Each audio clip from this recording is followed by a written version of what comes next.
Hello students, स्वागत है आपका हमारे YouTube channel the English world English classes में। आज के इस वीडियो लेक्चर में हम कवर करेंगे क्लास 10th स्पेशल इंग्लिश का चैप्टर 3 ऑफ एक्सपेंस, इसके कंप्रिहेंशन सेक्शन बी को, सेक्शन ए को हमने 1 बाय 1 पार्ट 1 पार्ट 2 में कवर किया था। अगर आपको नहीं मिला तो नीचे डिस्क्रिप्शन बॉक्स में उनकी लिंक है, आप जाके देख सकते हैं। और जो भी फ्रेंड्स बस हमारे इस यूट्यूब चैनल पे न्यू हो तो प्लीज़ चैनल को सब्सक्राइब कर बेल आइकन को जरूर दबाएं ताकि आने वाले सही वीडियोस आपको सबसे पहले मिल सकें। तो चलिए शुरू करते हैं आज का हमारे चैप्टर, आज का हमारे video section B. First question से, फर्स्ट क्वेश्चन आपसे पूछता है some of the sanitary rules for expenditure suggest by Bacon in the lesson. जो ऑफ एक्सपेंस लेसन है, इसमें बैंकन ने खर्च करने के जो लाभदायक रूल्स हैं वो कौन कौन से सजेस्ट किए हैं उनको बताइए। तो इसका आंसर है बैंकन has suggest the following sanitary rules for expenditure in the lesson of expense part में बैंकन ने कुछ जो फॉलोइंग सैनिटरी रूल्स हैं उनको बताया है। तो बैंकन इंस्ट्रक्टेड हिज रीडर्स, वो अपने पाठकों को ये इंस्ट्रक्शन देते हैं to be discreet in spending money, कि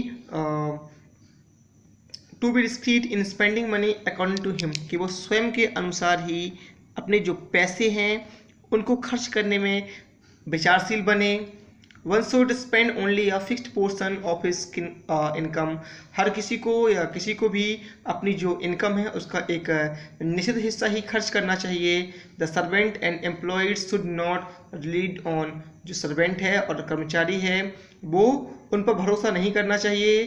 people should keep proper balance between their gettings and spending, और लोगों को अपनी जो इनकम है और आय और व्यय, गेटिंग एंड स्पेंडिंग, आय व्यय जो है उनमें एक प्रॉपर बैलेंस रखना चाहिए।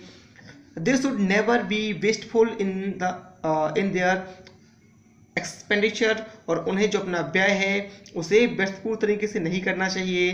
They should always be thoughtful in spending, और हमेशा उन्हें खर्च करने में विचारशील बनना चाहिए। It would save them from many dangers, ठीक है ना, जो उन्हें क्या करेगा, बहुत सारे खतरों से बचाएगा। तो ये थे बैंकन्स की कुछ सजेशन, कुछ रूल्स कि कैसे उस आदमी को अपने खर्चे करने चाहिए। क्वेश्चन नंबर 2 है what does Bacon want to convey when he says to turn all to certainties, ठीक है ना, to turn all to certainties. इसके माध्यम से कभी जो बैंकन है वो क्या कहना चाहते हैं। तो इसका आंसर है Bacon is in favour of turning all to certainties, ठीक है ना, जो बैंकन है वो इसका फेवर करते हैं कि सारी निश्चितताएं जो हैं वो पलट जाती हैं, बदल जाती हैं। ही इंस्ट्रक्ट्स हिज रीडर टू कटल देयर ऑर्डिनरी एक्सपेंसेस, वो अपने पाठकों को ये सलाह देते हैं, इंस्ट्रक्शन देते हैं, ठीक है ना, कि उन्हें जो अपने ऑर्डनरी खर्चे हैं उनको कैसा करना चाहिए, सीमित करना चाहिए। An individual must not spend more than half of his earning, एक व्यक्ति को अपनी अर्निंग से अधिक खर्चा नहीं कर, अर्निंग के आधे से अधिक, यानी कि अगर जिसको अर्निंग है उससे आधे से ज़्यादा खर्च नहीं करना चाहिए। He should keep the balance between his earning and expenditure, उसकी अपनी जो कमाई है और जो व्यय है उन दोनों के मध्य एक बैलेंस रखना चाहिए। Should not depend on his servant and employees, ठीक है ना, और उसे अपने जो सर्वेंट्स हैं, एम्प्लॉयज़ हैं, उन पर भरोसा या उन पर निर्भर नहीं रहना चाहिए, क्योंकि they would bring only sorrow and uncertainties, ठीक है ना, क्योंकि वो केवल दुख और अनिश्चितता ही लाएंगे। He should be aware of the fact that his indiscreet spending would definitely bring pain in his life, और उसे इस बात से जागरूक रहना चाहिए कि जो उसकी इनडिस्क्रीट स्पेंडिंग्स है, अविवेकपूर्ण खर्चे जो हैं वो निश्चित तौर पे उसके जीवन में दुख ही लाएंगे। क्वेश्चन नंबर 3 है आपका distinguish between ordinary and extra ordinary expenses in the light of the view expressed by the बैंकन। बैंकन का जो दृष्टिकोण है, व्यू है, उस पर प्रकाश डालते हुए जो ऑर्डिनरी खर्चे हैं और एक्स्ट्रा ऑर्डिनरी खर्चे हैं उनमें अंतर बताना है। तो इसका आंसर है Francis Bacon refers to two types of expenses. Francis Bacon जो है उन्होंने दो प्रकार के खर्चों को बताया है। He term them as ordinary and extra ordinary expenses, उन्होंने बताया कि एक खर्चा होता है साधारण और एक दूसरा होता है असाधारण। Ordinary expenses are normal, usual and unavoidable.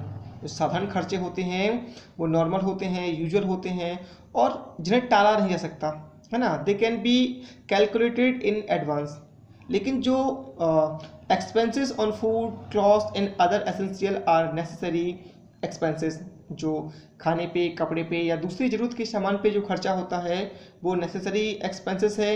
लेकिन जो extra ordinary expenses are those expenses which are casual, जो कैजुअल होते हैं वो कैसे होते हैं, एक्स्ट्रा ऑर्डिनरी खर्चे हैं। They can not be foreseen, ठीक है ना, और जिनका हम लोग पूर्व अनुमान नहीं लगा सकते कि कौन सा खर्चा कब आ जाएगा। एंटरटेनमेंट ऑफ गेस्ट, मेहमानों के लिए जो खर्चा करना। परचेस ऑफ फैशन आइटम, कुछ फैशन आइटम जो है उनको परचेस करना, एट्सेट्रा। ये सारे जो हैं वो क्या करते हैं, कम अंडर दिस कैटेगरी, वो इस एक्स्ट्रा ऑर्डिनरी खर्चे में आते हैं।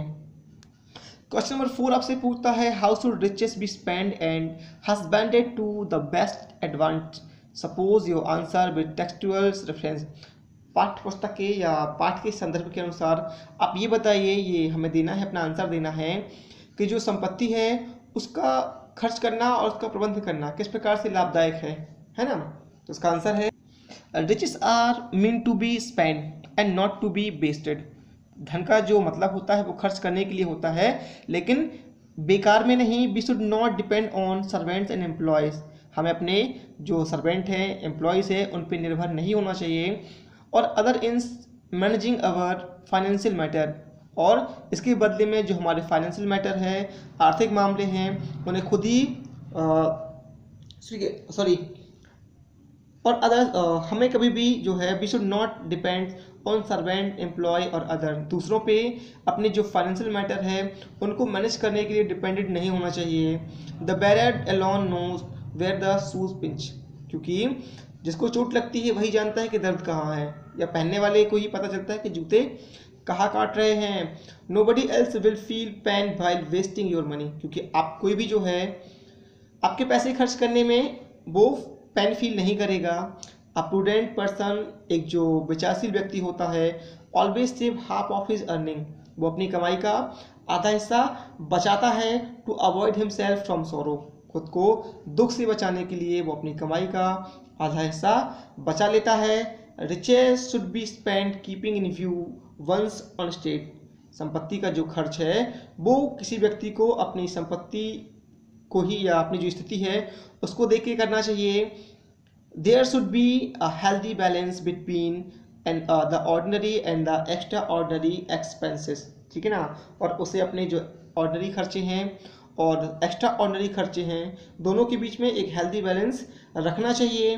The financial matter should be in one's own hand, साथ ही साथ जो उसके आर्थिक मामले हैं उसे अपने हाथों में लिए रहना चाहिए। तो ये था हमारा क्वेश्चन नंबर 4। देखते हैं नेक्स्ट 5 को। क्वेश्चन नंबर 5 है how far are the view of Bacon's relevant to the present time. जो बैकेंट का दृष्टिकोण है, जो पक्ष है, वो वर्तमान समय में कितना सही है, कितना संगत है। तो उसका आंसर है bacon was of the view that his reader should be discreet in spending. Bacon का जो व्यू है वो ये है कि वो चाहते हैं कि उनके जो रीडर्स हैं, पाठक हैं, वो अपने पैसे खर्च करने में विचारशील बने। We should spend only a fixed portion of our income, हमें अपनी जो इनकम है उसका एक निश्चित भाग ही खर्च करना चाहिए। And save the rest for the rain days, और जो बाकी है उसे बुरे दिनों के लिए बचा के रखना चाहिए। We should personally look after our financial matter, ठीक है ना। और हमें जो अपने फाइनेंशियल मैटर है उन्हें व्यक्तिगत रूप से देखना चाहिए। His view are partly relevant to the present time, और उनका जो व्यू है वो आंशिक रूप से वर्तमान समय के लिए संगत है। क्यों? The way of life has totally change now, क्योंकि आजकल का जो जीवन है वो पूरी तरह से कैसा है, बदला हुआ है। Ladies and childrens have an upper hand in spending the money, क्योंकि जो लेडीज़ हैं, जो बच्चे हैं, वो पैसे को खर्च करने में कैसे होते हैं, आगे होते हैं। और the salary people with a fixed single income, ठीक है ना।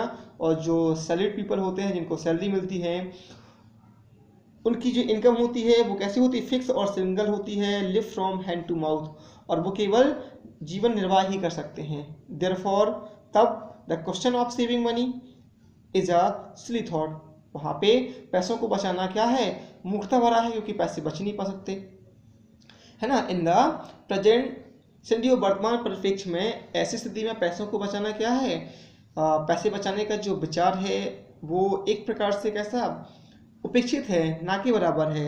स्टिल तब भी we should save some amount to avoid future uncertainties, ठीक है ना।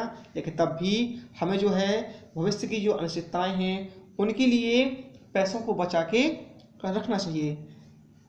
ये थे टोटल हमारे 1 to 5 क्वेश्चन। सेक्शन बी भी हमने कवर किया। इसका एक क्वेश्चन और हम देखेंगे राइटिंग स्किल। राइटिंग स्किल का एक क्वेश्चन काफ़ी इंपॉर्टेंट है। Right a short note on proper money management, कि प्रॉपर मनी मैनेजमेंट के लिए एक शॉर्ट नोट लिखना है। तो चलिए इसको और देखते हैं हम। आंसर है money is not mean to be wasted, जो पैसा होता है वो खर्च करने के लिए नहीं होता। It is rather to be spend usefully and meaningfully, बल्कि इसका जो उपयोग है, जो खर्च है, वो कैसा होना चाहिए, उपयोगिता के आधार पे और मीनिंगफुल के हिसाब से। Every penny has its own value, हर एक कौड़ी की या पैसों की अपनी कीमत होती है। It should be spend judicially, और इसका जो खर्च है वो सावधानी पूर्वक या विवेकपूर्ण तरीके से होना चाहिए। Assess the utility of the item you undertake to purchase,